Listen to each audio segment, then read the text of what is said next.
पहन, त्यागी जी आज आपकी टी शर्ट नहीं दिख रही है। टी शर्ट पे बहुत मेरी टी शर्ट तो जिस दिन चुनाव खत्म मेरी टी शर्ट तो जिस दिन चुनाव खत्म हुआ था उसी दिन हो गई थी अलग। लेकिन एक बात समझ लीजिए, अगर इतिहास भूगोल नहीं जानते तो पढ़ भी लीजिए। इस देश में नेहरू जी के अलावा कोई भी तीसरी बार सरकार में 5 साल 10 साल चलाने के बाद आया नहीं नंबर 1। 64 साल में ऐसा पहली बार हुआ है। पूरे जीवन लगा दिया आपने, पूरी पार्टी बन के आज आपको 25 साल हो गए, आप नहीं पहुंचे वहां तक। तो जहां हम खड़े हैं वहां कोई भी नहीं पहुंचा अभी भाई। कह रहे हैं आपकी पार्टी नहीं देखो, नहीं हमारे, मैं आपकी पार्टी तीसरे नंबर पर आ गई, लेकिन वहां तक पार्टी की बात करता हूं। जहां तक उत्तर प्रदेश का सवाल है, समाजवादी पार्टी आज की डेट में, जहां से मोदी जी भी आते हैं, जहां से राजनाथ जी भी आते हैं, जहां से माननीय योगी जी भी आते हैं, उस प्रदेश से समाजवादी पार्टी आज की डेट में भारतीय जनता पार्टी से बड़ी पार्टी बन के आई है। अच्छा, मैं एक चीज ये पूछना चाह रही हूँ, समीर जी आप बताइए, बतौर एक पत्रकार आप राहुल गांधी, क्योंकि उनके लिए पहला संवैधानिक पद है जब वो लीडर ऑफ ऑपोजिशन होंगे संसद में, और शायद कांग्रेस पार्टी बहुत समय तक ये चाह रही थी कि वो एक बड़ी जिम्मेदारी निभाएं। अब ये जिम्मेदारी उनके कांधों पर है, तो आपको क्या लग रहा है, क्या उम्मीद उनसे की जा रही? देखिए, इसमें कोई दो राय नहीं कि 10 साल बाद कांग्रेस को विपक्ष का नेता का पद मिला है और राहुल गांधी अब विपक्ष के नेता बने हैं। उनके पिता विपक्ष के नेता रहे राजीव गांधी, सोनिया गांधी विपक्ष की नेता रही है, अब राहुल गांधी विपक्ष के नेता बने। तो मुझे लगता है कि मैं राहुल गांधी को अपने को प्रूव करना चाहिए। देखिए, 2004 में राहुल गांधी सांसद बनते हैं, 4 से लेकर 14 तक उनकी सरकार रहती है। उस समय ना पार्टी का संगठन बहुत अच्छे से देख पाते हैं, ना सरकार को कोई मार्गदर्शन दे पाते हैं। 14 से लेकर 24 तक वो विपक्ष में बैठते हैं। 14 में भले ही विपक्ष के नेता का पद नहीं मिलता, लेकिन पार्टी के नेता नहीं बनते। उस समय वो मल्लिकार्जुन खड़गे को नेता बनाते थे। 2019 में उन्हें मौका मिलता है पार्टी का नेता का बनने का, उस समय अधीर रंजन चौधरी को बना देते हैं। अब 2024 में जब कांग्रेस वर्किंग कमेटी प्रस्ताव पास करती है, मल्लिकार्जुन खड़गे कहते हैं कि मैं आप पे कार्रवाई करूंगा, सोनिया गांधी उनसे रिक्वेस्ट करती है, प्रियंका गांधी अपने भाई से रिक्वेस्ट करती है, उसके बाद वो भारी मन से स्वीकार करते हैं। मैं कहता हूं कि अब जब उन्होंने स्वीकार कर लिया विपक्ष के नेता का पद, तो मुझे लग रहा है वो विपक्ष के नेता, पूरे विपक्ष के नेता है।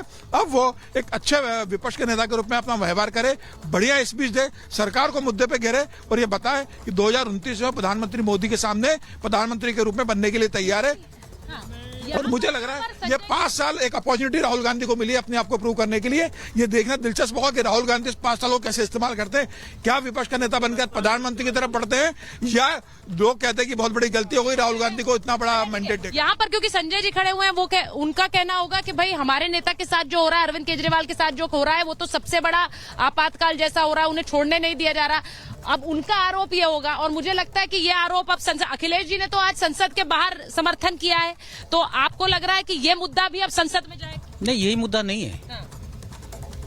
यदि 156 सांसदों को एक साथ सदन से बाहर निकाल देना, जिसे जनता चुनकर भेजती है, वो इमरजेंसी नहीं दिखती इनको। चुनी हुई पार्टियों को तोड़ देना इनको इमरजेंसी नहीं दिखती है। आरोप खुद प्रधानमंत्री जिसके ऊपर लगाते हैं, वो यदि भाजपा ज्वाइन कर लेता है या इनके दल को स्वीकार कर लेता है, वो पाक साफ हो जाता है। लेकिन 2 चुने हुए मुख्यमंत्री को उठा के जेल में बंद कर देना इमरजेंसी नहीं होता है। ये शुभम भाई इनकी ठीक है, देखिए शिवम त्यागी की मजबूरी है, वो अपनी बात करेंगे, हम अपनी बात करेंगे, वो बिल्कुल करेंगे, लेकिन जनता समझ रही है, जनता अपनी बात करेगी।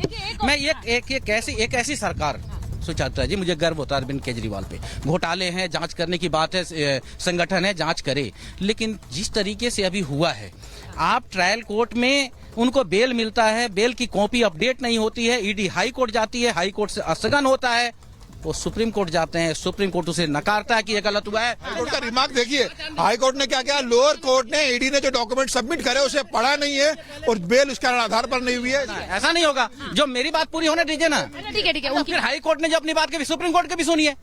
मैं ये कह रहा है कि भाई जब तक ऑर्डर अपडेट नहीं होते हैं, अपलोड नहीं होते हैं, जब तक हम उस पर क्या सुनवाई करेंगे। सुप्रीम कोर्ट भी मना कर देता है, उसके लिए बोलता है। सत्येंद्र जैन के ऊपर भी उनका सुप्रीम कोर्ट का वक्तव्य आया है। मैं कह रहा हूं उसे हम नकार दें सुप्रीम कोर्ट को, हाई कोर्ट को लेकर चले, यानी जो मेरे पक्ष में है वो मेरे लिए अच्छा है, जो उनके पक्ष में है उनके लिए अच्छा है, लेकिन जनता के पक्ष में क्या अच्छा है ये आपको देखना होगा। अब ये 18वीं लोकसभा में तस्वीर किस तरह की हो सकती है, इसको इस तरह से भी समझिए कि जिस तरह शपथ ग्रहण हुआ, क्योंकि पहले 2 दिन सिर्फ शपथ ग्रहण हुआ है, उस शपथ ग्रहण में किसी ने जय फिलिस्तीन कहा, तो किसी ने हर हर महादेव किया, किसी ने राधा रानी का धन्यवाद किया, तो किसी ने हिंदू राष्ट्र का नारा लगा दिया। जरा इसे सुन लीजिए, उसके बाद मैं अपने मेहमानों से चर्चा करूंगी कि क्या ये आने वाले समय का ट्रेलर है। सुनिए।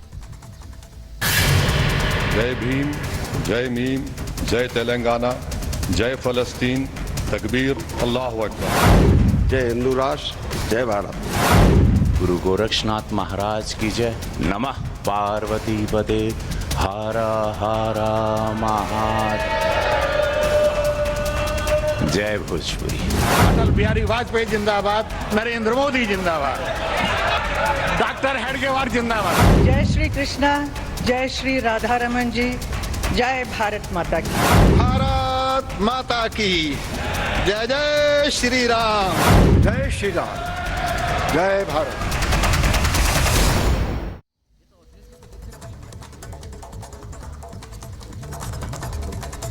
तो आपने सुना, ये बड़ा इंटरेस्टिंग था। मैंने ये इसलिए सुनाया क्योंकि आमतौर पर जब शपथ ग्रहण कार्यक्रम होता है और संसद के सत्र का पहले 2 दिन होते हैं तो उस पर ज्यादा ध्यान नहीं जाता है, लेकिन इस बार शपथ ग्रहण में हर नेता ने अपनी एक सोच बताई है। और क्या वो सोच आने वाले समय में लोकसभा के अंदर किसी तरह का कोई मतभेद पैदा कर सकती है?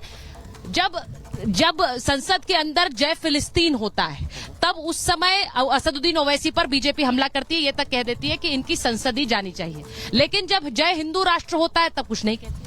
देखिए, आपने सोच की बात कही। सबसे पहले तो हमारे जो समाजवादी के मित्र हैं, इनको शायद इनकी पार्टी के बारे में पता नहीं है। जब इमरजेंसी पर प्रस्ताव पास हुआ तो उस पर जो मौन की बात आई, उसमें समाजवादी पार्टी साथ में रही। इसके अलावा अगर हम बात करें तो कुछ और पार्टियां जो हैं साथ में रही और टीएमसी उसके साथ में रही, कांग्रेस वाले जो हैं लगातार बैठे रहे।